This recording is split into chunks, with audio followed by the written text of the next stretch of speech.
Hello, everybody. My name is Simon Prokop. I'm from Faculty of Architecture in Czech Technical University in Prague. And together with my colleagues from Robert Gordon University in Aberdeen, Xian Yotong Liverpool University, and University of Liverpool, we have the paper titled Qualitative Knowledge Graph for Evaluation of Metaverses. I'm not gonna go through all the names. I hope it's not rude. We're all kind of friends here. So here's the outline of the whole presentation, and I think it's redundant to say that the metaverse could be a big opportunity for architects, but there's a kind of problem with this because currently there's a lot of metaverse projects and we don't know which to focus on. So we'll try to solve this problem using the design science research framework, and we came up with some preliminary way how to evaluate in which metaverse you should or could do your work as an architect. So it's a really work in progress. So let's start with this, which metaverse project to focus on. The issue is that when we started writing this paper together, there was already 32 different metaverse projects, and that was Q1 of 2022. And all of them already at that time were in different stages of development and different stages of how can you access them and so on. And the thing is, there's even different motivations behind building a metaverse, right? There's the corporate ones like Meta, Omniverse, Microsoft is definitely up to something, Sony is up to something, right? And then you have the open source ones like Webverse, Mozilla Hubs, even Decentraland, right? And there's other ones focusing on art, and there's different approaches what the metaverse can do. And us as architects, we can perceive this as really a big amount of 3D or spaces which need to be designed, but what to focus on. That's the main issue. So right now there's definitely more than 32 active metaverse projects, and we kind of stopped tracking all of them because that was not the way how to approach this. As we read the paper from Mr. von Brock, which proposes the design science research framework, we realized that we can actually use this framework to actually at least get the first two steps done by identifying the problem and actually define the objectives and criteria of the solution. So the outcome of our paper could be actually used in the third phase of this, which is called design, but probably the thing which we're going to design is just a questionnaire and an experiment to actually test our assumptions here. So we came up with these 6 criteria how to evaluate which metaverse is actually meaningful for architects. I'll quickly go through these, and then we later on realize that actually it's a role and it goes much deeper. But of course, the platform on which you can access that metaverse is important. In some cases, VR could be useful. In some cases, you rather have your mouse and probably your computer, or you need to access it on a web browser or even on your mobile, right? These things could play a difference. Then there's this notion of visual representation. Probably if you want to talk about spaces, which you can enter and explore and so on, we need some kind of scale accuracy, even in objects and avatars, so that you know where you are, what the scale of what the size of the space is, and so on. And there's also this realism and stylization kind of balance. Of course, if it's for architects, we have the design capabilities, like there probably are some limitations of your 3D modeling, and we are kind of used to 3D modeling software, CAD, having some features like snapping, number input when you're modeling, maybe access to some asset library, and these things should play definitely a big role in deciding where to go to do virtual architecture, right?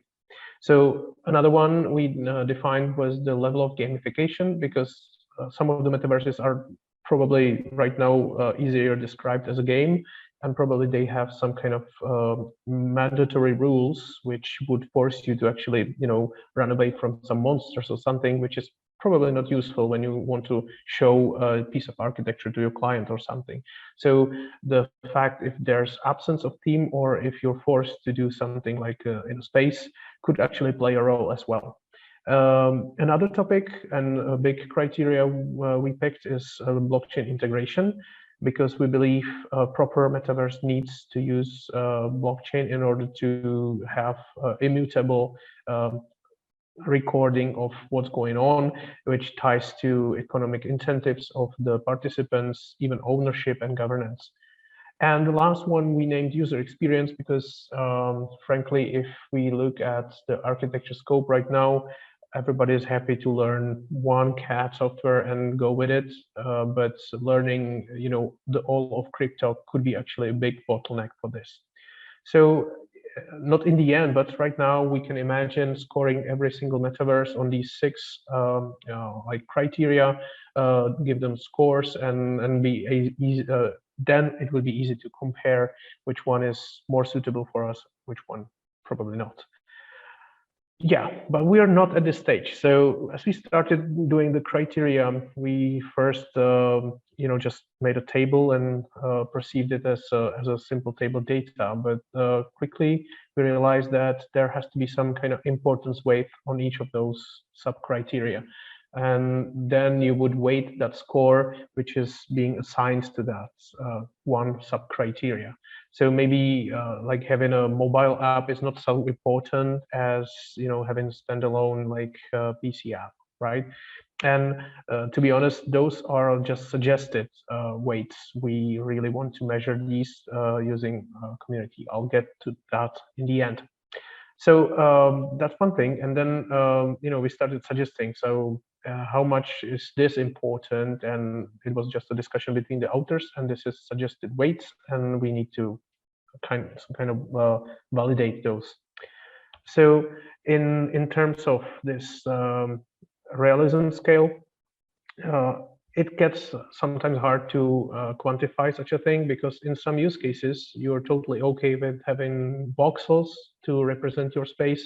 Maybe you're working on a bigger scale, some urban design or some participation. It's totally fine to have just really abstract shapes there. And in some cases like sports or fashion, you really need to go for as realistic as possible. And actually quantifying that could be actually hard, but what we are thinking is to have a use case for which this amount of realism is suitable or not, and that can be quantified. So we realized pretty quickly that we need to actually nest the criteria, because in terms of limitations, for example, we can actually say limitations, they play a big role, but then which limitations are the biggest one? Maybe the file size or the vertex count for each object you can place into the metaverse. So this is like a scope of the whole thing. I would like to say that this is not finished yet, but in some cases we already are at the third level of this hierarchy here, and we really feel that there's more to be covered. Okay, so this is the knowledge graph right now at this stage, and what we discovered is that in order to be able to use it, we need some proper rigorous way how to say what a metaverse project is, and if we should include the VR worlds like VR chat or Second Life, or even the multiplayer games like Minecraft, Roblox, or Alien Worlds or whatever.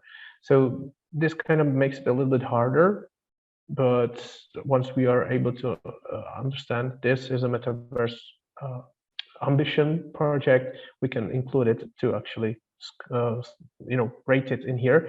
And the other one I already talked about is the importance of is the realism actually that important? What about the social interactions, the things you do in there, isn't it actually driver of the immersion?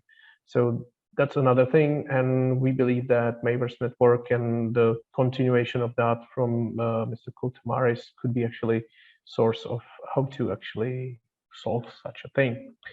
And in our future work, because as I said, we're just at the beginning, we would like to use the community of ArchiDAO, which is a decentralized autonomous organization for architects.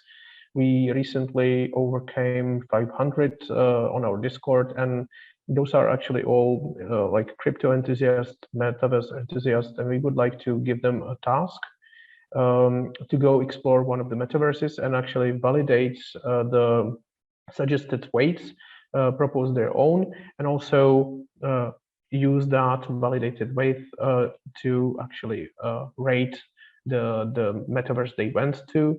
And then this could actually broaden our specter of 6 criteria to more, because we're not sure if this is actually the final number of criteria, but doing this with the architect slash Web3 enthusiast kind of feels right.